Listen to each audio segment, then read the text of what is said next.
If you've been harmed by your trustee, the California law sets out the measure of liability for that trustee. That's the amount of damages that trustee must pay back to the trust for whatever violations they incurred. The measure of damages, however, is limited to the loss that the trust or the estate incurred if you're in a probate estate, the amount of profit that the trustee made using trust assets if they did something wrong with the trust assets, and the amount of profit or income that the trust would have made had the assets not been taken out of the trust. And that is about it.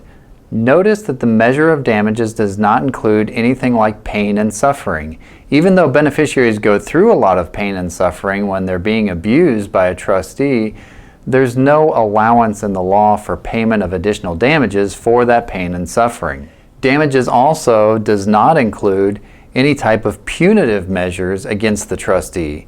So the fact that the trustee took an action that was in fact a breach of trust does not in and of itself incur damages to the trustee unless there was also a loss to the trust.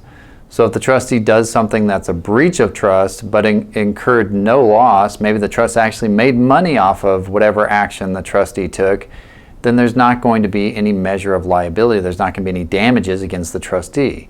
For example, let's say the trustee invests in a high-risk investment, something they should never have invested in. But instead of losing money, the trust actually made money on the investment before it was sold. Well, there's not going to be any damages against that trustee, even though the trustee was acting recklessly and dangerous by investing in something the trust shouldn't be invested in. If the trustee were to invest in a high-risk investment and lose the money, then the measure of damages would be the amount of money lost by that trustee. But they're not going to be liable if there are no losses, and if there in fact are gains, then there's not going to be any measure of damages against that trustee.